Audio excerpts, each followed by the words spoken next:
Hello and welcome to Cinema Screen HD. Today we're talking about a movie from the thriller and sci-fi genre, The Jacket, released in 2005. To give you a brief overview of the story, the movie follows a soldier who actively served in the Gulf War and is later discharged. After being accused of a crime, he is sent to a psychiatric facility for criminally insane patients. There, a strange incident occurs that propels him 15 years into the future, where he learns that he will die just 7 days after the date he was admitted to the hospital. Determined to uncover the mystery of his death, he embarks on a journey to discover the truth. Will he be able to find out how he dies? Can he prevent his own death? And how does he manage to travel to the future? To find out all the answers, make sure to watch this video until the end. And before we jump into the breakdown, if you haven't subscribed to our channel yet, don't forget to hit the subscribe button and click the bell icon to set notifications to all. Now, let's dive into the video. The film begins in 1991 during the Gulf War in Iran, showcasing a series of war scenes. The main character, Jack Starks, is a soldier actively participating in the war. While carrying out his duties, Jack is shot in the head by a young boy among a group of refugees they had captured. Jack narrates that he was 27 years old when he died for the first time, describing how everything he saw at that moment was white. Despite being declared dead and sent to the morgue, Jack suddenly opens his eyes, prompting the staff to immediately call a doctor. Later, the doctors treating Jack explain that the gunshot wound to his head might have caused him to develop amnesia, a condition that makes it difficult to remember past events. After being discharged from the military, Jack is shown walking along a snow-covered road in Vermont a year later. During his walk, Jack encounters Jean Price and her young daughter, Jackie Price, who appears to be around 8 or 10 years old. Jean, under the influence of alcohol or drugs, is vomiting by the roadside. Jack approaches them and asks if they need help, to which Jackie replies that their truck won't start. Jack inspects the vehicle to figure out the issue. While doing so, Jackie notices Jack's dog tags with his name on them hanging from his bag and asks him what they are. Jack explains what dog tags are and gives one to Jackie when she asks for it. After fixing the truck, Jack starts the vehicle, but Jean angrily confronts him, seemingly ungrateful for his help. Even though Jackie tells her mother that Jack was the one who fixed the truck, Jean dismisses it and reprimands him further before getting Jackie into the vehicle and driving away. Jack resumes walking along the road until he comes across a car headed toward the Canadian border. He asks the driver if he can join the ride, and the driver agrees, allowing Jack to come inside the car, and they continue their journey.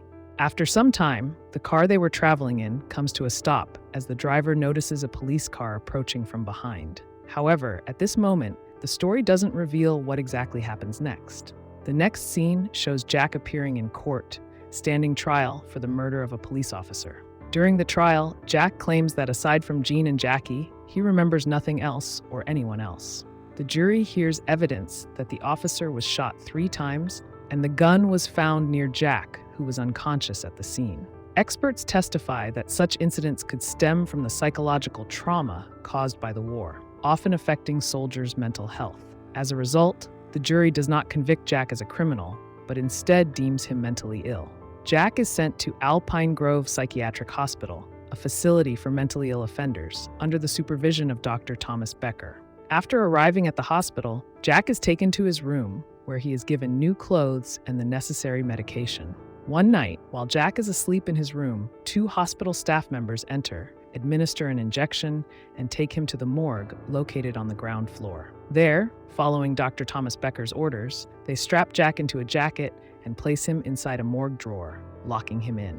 Struggling inside the confined space, Jack closes his eyes and begins to experience vivid visions of events from the past. After approximately 3 hours, Jack is taken out of the drawer, the jacket is removed, and he is returned to the upper floor.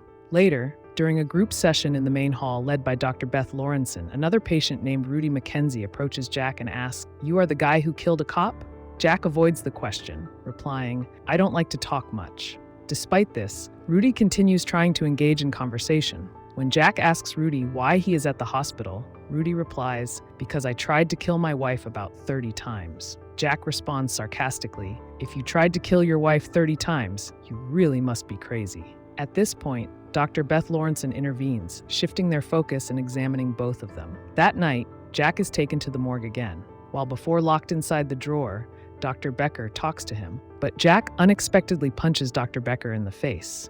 Once again, Jack is injected with the same medication, strapped into the jacket, and placed inside the morgue drawer for a second time. Later, another doctor at the hospital confronts Thomas, asking why Jack is being subjected to such treatment in the morgue. Thomas explains that the medication and the process are meant to control Jack's violent behavior. Meanwhile, inside the drawer, Jack yells out loudly, begging to be let out. As he struggles, Jack begins experiencing more visions that transport him to a different place entirely. In this vision, he meets a young woman who appears to be heading home after finishing her shift as a waitress. She tells Jack, "It's the day before Christmas, so there's no way you'll find a taxi today." Despite this, she offers Jack a ride and lets him into her car. When she asks where he needs to go, Jack, unsure of his location or destination, replies, "I don't know." She decides to take him to her home. Once there, Jack notices that she lives a solitary life, heavily consuming alcohol. When Jack attempts to leave the house, she warns him, "You'll freeze to death out there without a coat." She then offers to let him stay for the night, suggesting he sleep on the sofa while she heads to take a shower. As she showers, Jack opens the fridge to see if there's anything to eat, but finds very little. A short while later, the woman comes out of the bathroom and is surprised to see that Jack has taken the sparse contents of the fridge and made a few sandwiches. After they finish eating, she falls asleep on the sofa. During the night, as Jack walks around the house, he notices a collection of dog tags hanging on the wall. Curious, he picks them up to examine them more closely and is shocked by what he sees. One of the dog tags has his exact name and birth date engraved on it. This discovery leaves Jack bewildered. While exploring the house, Jack finds a photo album and discovers that the people in the photos are Jackie and her mother, Jean. Growing increasingly curious, Jack continues searching and comes across bank statements issued in Jackie's name, dated 2007. Intrigued and confused by everything he's finding, Jack approaches the sleeping woman, wakes her up by calling her Jackie, and shows her a photo, asking who the people in it are. Jackie groggily replies, "That's me and my mom." Jack then asks, "Where is your mom now?" Jackie responds that her mother died when she accidentally fell asleep holding a lit cigarette which caused a fire. Jack expresses his condolences and asks what year it is. Jackie, still half asleep, answers, "It's 2007. Shocked and disoriented, Jack looks around in disbelief. Jackie then asks who he is, to which Jack replies, "My name is Jack Starks." Hearing this, Jackie becomes angry and tells him to leave her house. When Jack doesn't move, he explains how he first met Jackie and Jean, even mentioning how he had given Jackie his dog tags. Frustrated, Jackie yells back, saying, "That wasn't you. Jack Starks gave me those dog tags, but he died. He died on January 1st, 1993, at Alpine Grove Hospital." Still upset, Jackie demands Jack leave her house. Confused and unable to process everything, Jack finally steps outside. The next moment, Jack wakes up inside the morgue drawer. Thomas and his team arrive, pull him out, and examine him. Thomas orders the staff to administer saline to stabilize Jack. Later, as Jack recovers, Beth approaches him, conducts an examination, and then heads straight to confront Thomas. Beth tells Thomas to stop using Jack as a laboratory rat for his experiments. That night, we see Beth at home administering medication to her friend's disabled child, showing her caring side. The next morning, Jack is sitting in the hospital's main hall when Thomas arrives. Jack directly asks him, "What exactly are the drugs you're giving me?" Thomas responds, "The drugs meant to keep you calm." As Jack and Thomas continue their conversation, Jack learns that the current date is December 26, 1992. This triggers a memory for Jack. If his encounter with Jackie in 2007 is real, then according to her, he only has 6 days left to live. Determined to act, Jack removes the saline drip and quietly sneaks out of the hospital's main hall. Grabbing a jacket on the way, he slips out through a back door into the outside of the hospital. While walking outside, Jack is spotted by Beth. She quickly follows him and urges him to come back inside. Jack stops and firmly says, "I'm not crazy." Beth then asks him if Thomas's treatment methods are helping or harming him. Jack replies, "They make me feel like a different person." Hearing this, Beth walks away but turns back to say, "If we stay out here, we'll both freeze. Are you coming with me or not?" Reluctantly, Jack follows her back into the hospital. Later, as Jack sits eating with Rudy, he asks, "What do you know about the punishment they give us in the basement when they strap us in those jackets?" Rudy explains, "The calmer you stay while you're in there, the further away your mind can travel." Jack then asks, "What do I need to do to get back in there again?" Rudy suggests if you really want back in, you'll need to get under Thomas's, has to work furiously. Using this advice to his advantage, Jack disrupts the hospital's routine by acting out aggressively while Thomas is speaking with other patients. As punishment, Thomas orders Jack to be placed back into the morgue drawer. Once inside, Jack follows Rudy's instructions and stays calm. This triggers another vision, taking him back to the day of the officer's death. As shown earlier in the film, Jack is sitting in the car with the driver when a police officer approaches and asks both of them to step out. As the driver exits, he suddenly pulls a gun and shoots the officer 3 times. In the chaos, one of the officer's stray bullets accidentally hits Jack, causing him to collapse and lose consciousness. The driver then cleverly disposes of the gun by tossing it near Jack before fleeing the scene, leaving Jack behind to take the blame. Jack snaps back to 2007, where he makes his way to the diner where Jackie works. There, he finally meets her again. Eventually, Jackie decides to talk to Jack. As they converse, Jackie mentions again that Jack Starks died on January 1st, 1993, due to a head injury. Jack, puzzled, asks how it happened, but Jackie admits there's no specific record of the event. Jack then asks if she found out anything else about him. Jackie responds that there was a doctor named Thomas Becker who, during the 1970s, conducted experimental behavioral treatments on patients at the hospital. She also mentions another doctor, Beth Lawrenson, who treated a disabled child named Babak. Jack and Jackie decide to visit Alpine Grove Hospital to see if anyone still there might know more about Jack's death. When they arrive, Jack introduces Jack as his uncle, who was at the hospital in 1992. They inquire about the circumstances of his death in 1993, but they don't learn much. When Jack asks about Dr. Thomas and Dr. Beth, the hospital administrator says he doesn't know anything about Dr. Thomas, but confirms that Dr. Beth still works there. Jack and Jackie then go to meet Dr. Beth. Upon seeing Jack, Beth remarks, "You look exactly like him." She explains that she remembers Jack vividly because he had helped her treat Babak, the disabled child. However, even Beth is unable to provide details about how Jack's death occurred. After speaking with Beth, Jack and Jackie decide to check the morgue in the hospital's basement. They open the drawer where Jack was kept in 1992, but find nothing inside. While there, they encounter a former hospital staff member who worked there in 1992, but is now a patient. They ask him about Jack, saying he was their uncle, and pressing him about the details of his death. The man, clearly nervous, claims he doesn't know anything about it. Growing suspicious, Jack directly addresses him by name, Damon, and asks if he was involved. Shocked, Damon demands, "How do you know my name?" Jack responds, "I don't just know your name, I know a lot about you." With that, Jack and Jackie leave the basement, leaving Damon unsettled. Later, Jack and Jackie visit Jack's grave, and from there, they notice Rudy's grave nearby. As Jack and Jackie stand by the grave, Beth is seen watching them from a hospital window. Afterward, they return to Jackie's house, where they spend the night together, sleeping in the same bed. However, when Jackie wakes up the next morning, Jack is no longer there. The scene shifts back to 1992, where Jack is in the hospital. As he awakens, Beth is standing close to him, monitoring him during treatment. Jack tells her that while he was inside the morgue drawer, he saw visions of the year 2007. Beth dismisses his claims, saying they are all creations of his mind. Jack, however, challenges her by asking if Babak was also just a figment of his imagination, reminding her that she was the one who told him about Babak in 2007. Surprised, Beth asks how Jack knows about Babak. Jack reiterates that she herself told him.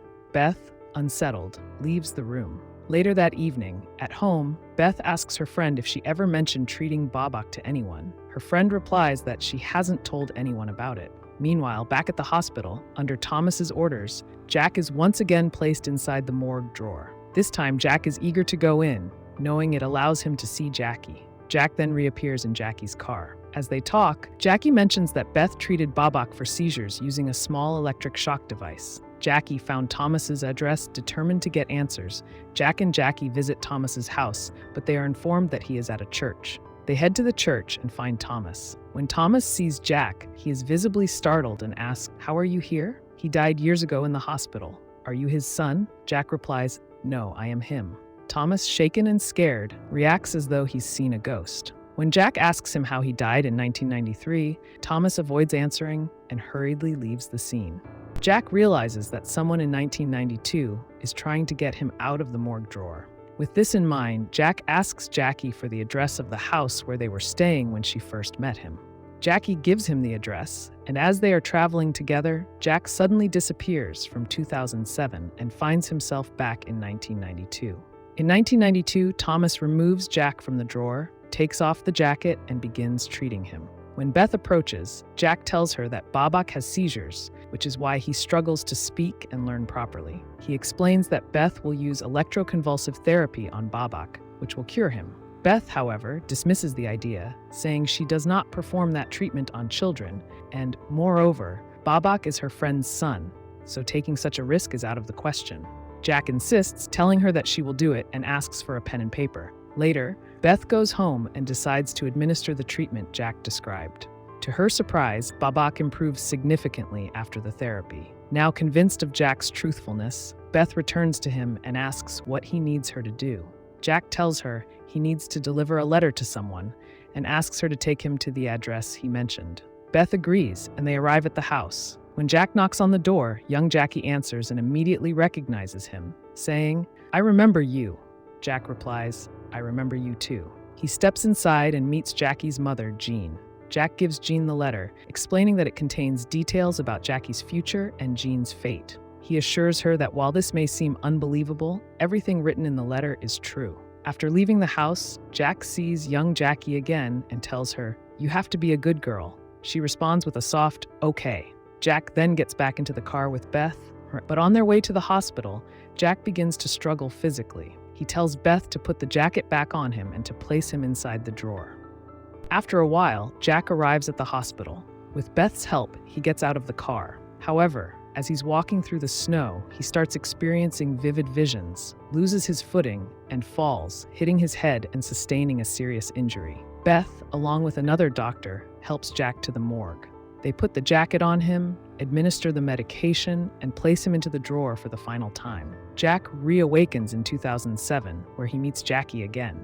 However, this time, her life is completely different from what it was before. Despite the happy reunion, it's clear that Jack's head injury has taken a toll on him.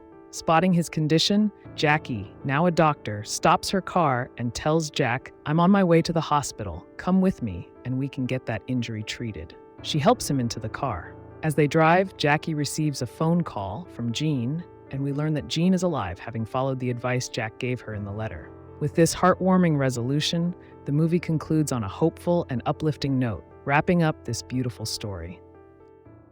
So, what do you think about today's story? Don't forget to leave a comment and give a like below. Also, if you haven't subscribed to our Cinema Screen HD YouTube channel yet, make sure to hit that subscribe button and turn on the bell icon by selecting all to stay updated.